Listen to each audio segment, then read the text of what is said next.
Today we're gonna go square hopping, which sounds like some hybrid mix of square dancing and bar hopping, but it's not.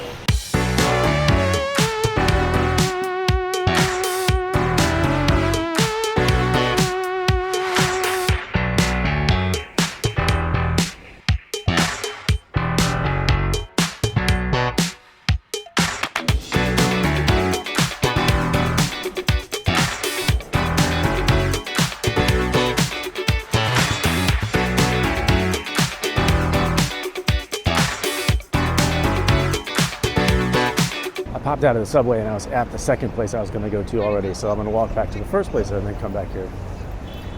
Don't worry about it.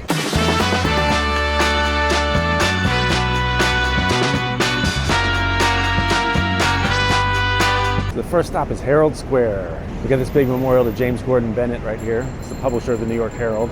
The Herald paper offices used to be right around here somewhere. That's why this is called Herald Square. That big bell up there that's part of the memorial was actually part of the Herald building. I believe the owls way up there were actually part of the building as well.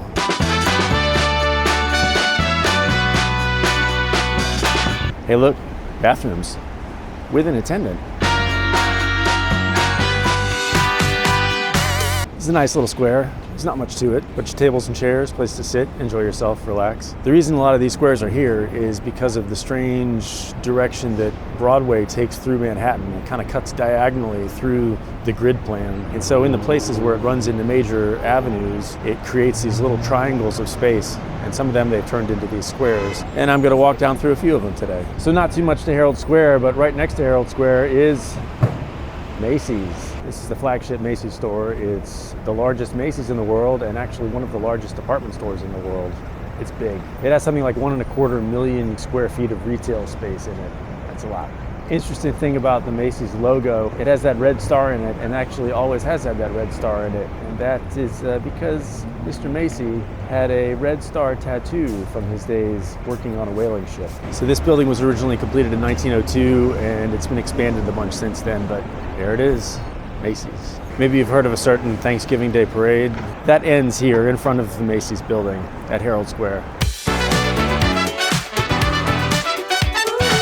I still haven't been in this store, but apparently it's pretty cool. There's still a couple classic wooden escalators in there that are still operating. Let's move on. Herald Square is right back there. Greely Square is right there. So Greely Square looks a lot like Herald Square, except it's got a statue of Horace Greeley. There's another restroom here.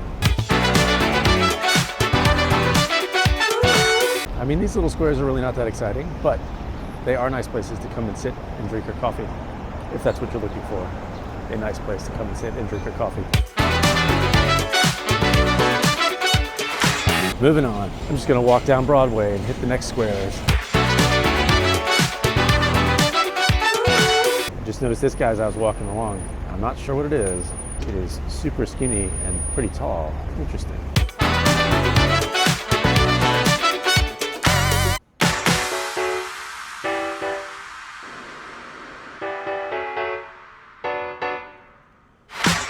Next stop is Madison Square, which is actually over there. Off to the side of it is where Major General Worth is buried. So Madison Square, nowhere near the current Madison Square Garden, but I think something like that used to be over here near it. Anyway, there's a lot going on over here. Hey look, art.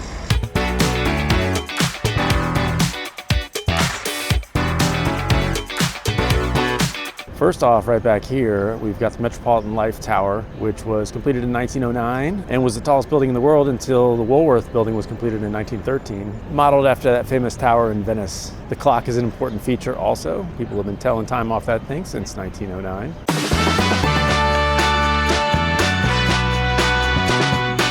Over this way, we got the New York Life building, which was built between 1927 and 28. It's got that signature gold top to it. It's designed by the same guy who did the Woolworth building, so it's got that similar Gothic style to it, with a little Art Deco mixed in too.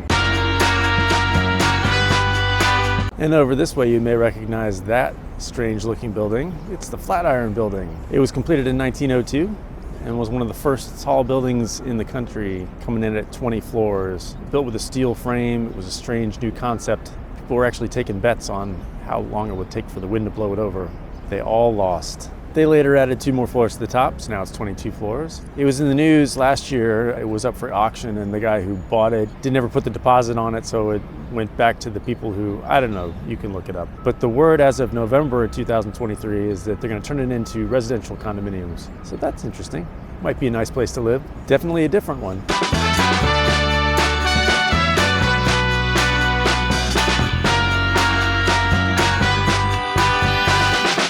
Over here we got the Sony building. I didn't look up anything about it. It's nice. And right next to that we've got an appellate branch of the New York State Supreme Court over there. That's a nice looking building. On the corner of the Supreme Court building there is a Holocaust memorial to all the victims of the Holocaust.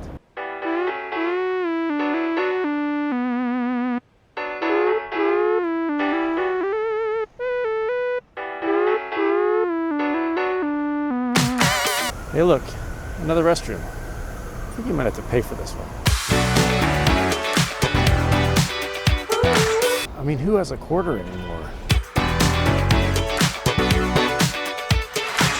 If I did my research correctly, this building with the Popeyes under it is the last of the small old brownstones that used to surround this entire square. They were all torn down to build the new buildings, but this one's left. Shake Shack. But this isn't just any Shake Shack. This is where it all began. In 2001, Shake Shack actually opened as a hot dog cart in Madison Square. And in 2004, they got a permit to open an actual store. And from there, they've expanded across the country. When I was reading about the Flatiron building, it said that the corner offices here at the pointy end there are coveted spaces. And one of the reasons is because they had a direct view of the Empire State Building, which in the picture online looked very nice. However, when I turn around now, it appears that they are building that very skinny skyscraper that I was looking at earlier right in front of the view of the Empire State Building.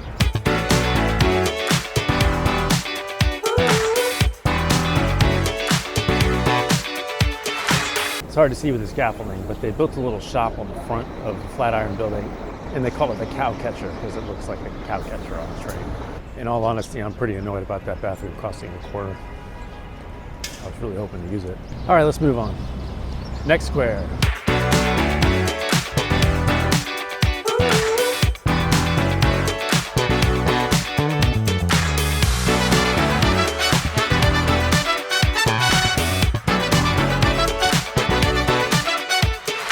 We're going to take a detour on our square hopping journey and visit a couple of the historic places along the way.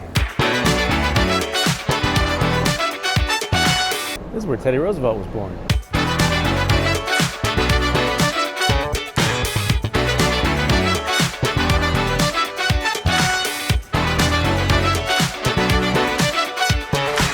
Our next stop is Gramercy Park, which is not actually a stop because it's a private park, so we can't stop there. So we'll just walk by it. It's nice. I guess it's nice. I can't go in.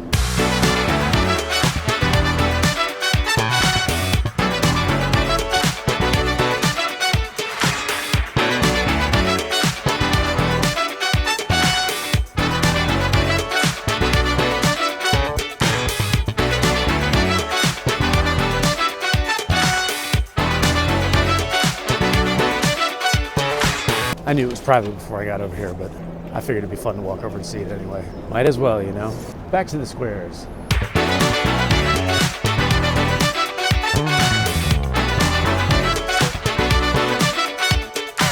Next up, Union Square. One of the first buildings we got here is Petco. Actually, it's the old Tammany building, the Tammany Hall. Unfortunately, this is not the one that Boss Tweed ruled from. The first building was built in 1867. This one was built and occupied in 1929. Hey, it's our friend Abraham Lincoln again. It's also a pretty cool playground with what looks like a bathroom inside it and a pretty clear sign on the outside of the playground that says no adults except with children.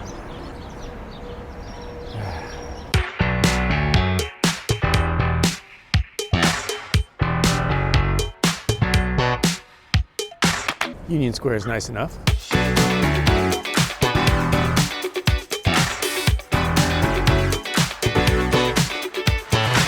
Statue of George Washington. It used to be in the middle of 14th Street, I think it was. You can see it in old pictures in the middle of the street. But then they moved it here, into Union Square.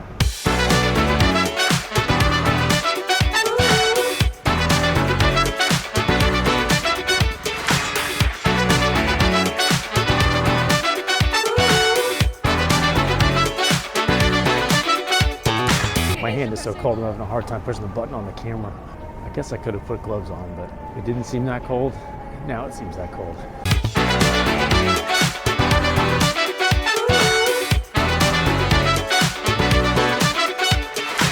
This is Peter Cooper and Cooper Union.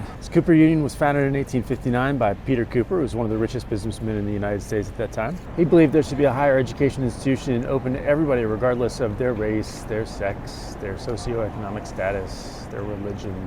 That's nice. A couple of other notable things about this building. In the basement of this, there's a great hall, which is like an auditorium that holds a bunch of people. And one of the notable speakers there was Abraham Lincoln in 1860 when he came out to the country as a presidential candidate.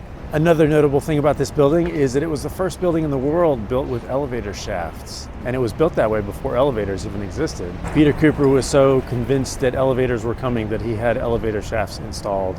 So this is the original Cooper Union building. The new Cooper Union building looks a little more modern. All right, moving on, let's hit the last square.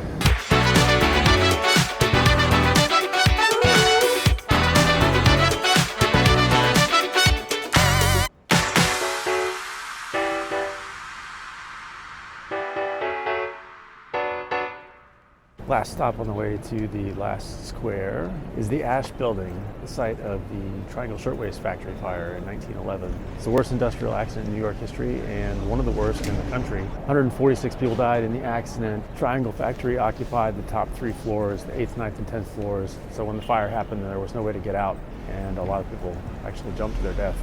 Now the building's part of NYU, and I see classes going on in there now. It's a hugely important part of American history because it brought light to the lax safety regulations in the workplace. You should look it up.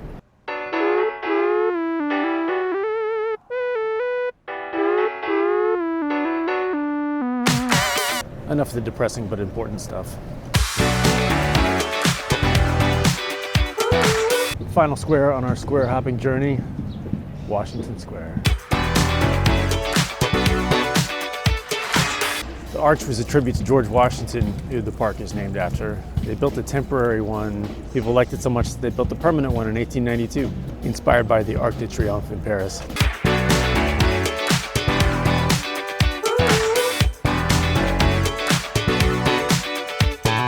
This fountain replaced the original fountain. Robert Moses had this one put in 1934. Speaking of Robert Moses, he had a plan in the 1930s to extend Fifth Avenue straight through the park. The people around the park had a problem with that, and they fought back, and they won.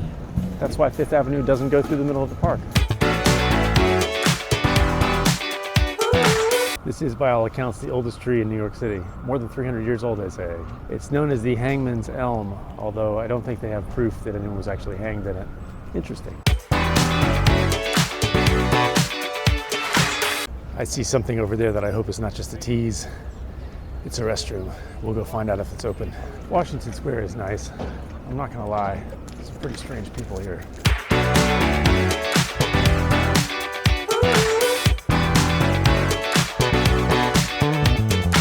That bathroom was a crazy experience. It was gross. There were lots of homeless people in there and lots of people actually shooting up. But it was free and I really had to go. 1-star review though, 1 star.